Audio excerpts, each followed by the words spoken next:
पश्चिम बंगालमध्ये विधानसभेच्या 294 जागा आहेत। 148 जागा जिंकणारा पक्ष पश्चिम बंगालमध्ये सरकार स्थापन करणार आहे। तामिळनाडूत मुख्य लढत स्टालिन यांचा डीएमके आणि अण्णा द्रमुक आणि विजय यांची टीव्हीके पार्टी अशी आहे।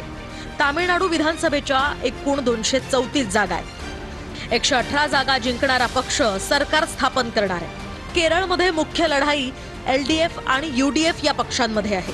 केरळमध्ये एकूण 140 जागा आहेत। 71 जागा जिंकणारा पक्ष केरळमध्ये सरकार स्थापन करणार आहे। आसाममध्ये मुख्य लढाई भाजप विरुद्ध काँग्रेस अशी आहे।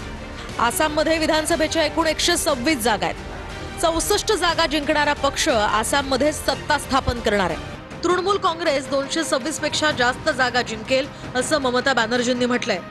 2021च्या निवडणुकीत तृणमूल काँग्रेसनं 215 जागा जिंकल्या होत्या। यावेळी 226 पेक्षा जास्त जागा मिळतील असं ममतांचं म्हणणं आहे। लक्ष्मी भंडार ही तृणमूलची सर्वात मोठी आणि लोकप्रिय योजना आहे। या योजनेनुसार 25 ते 60 वर्ष वयोगटातील महिलांना दरमहा 1500 रुपये मिळतात। एससी आणि एसटी वर्गातल्या महिलांना हीच रक्कम 1700 रुपये इतकी मिळते। 2021 सालापासून ही योजना सुरू करण्यात आली आहे। सुमारे 2,42,00,000 महिला या योजनेचा फायदा घेत आहेत। ममतांची दुसरी लोकप्रिय योजना आहे कन्याश्री प्रकल्प। या योजनेनुसार शाळा महाविद्यालयांमध्ये जाणाऱ्या 13 ते 18 वयोगटातल्या मुलींना शिक्षणासाठी दरवर्षी 1000 रुपये मिळतात। 18 वर्ष पूर्ण झाल्यानंतर 25,000ची रोख रक्कम त्यांच्या खात्यात जमा होते। 2013 पासून ही योजना सुरू आहे। आतापर्यंत सुमारे 1 कोटी मुलींना या योजनेचा फायदा झालाय।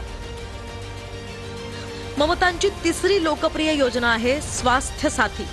या योजनेनुसार प्रत्येक कुटुंबाला प्रतिवर्ष 5 लाखांपर्यंत मोफत आणि कॅशलेस उपचाराची सोय आहे। डिसेंबर 2016 पासून ही योजना सुरू आहे। आतापर्यंत सुमारे 2,42,00,000 कुटुंबियांनी या योजनेचा लाभ घेतलाय। तृणमूलची चौथी लोकप्रिय योजना आहे रूपश्री प्रकल्प। या योजनेनुसार गरीब कुटुंबातील मुलींच्या लग्नासाठी एक रकमी मदत करण्यात येते। लग्नासाठी 25,000पेक्षा जास्त रक्कम देण्यात येते। 2018 पासून ही योजना सुरू आहे।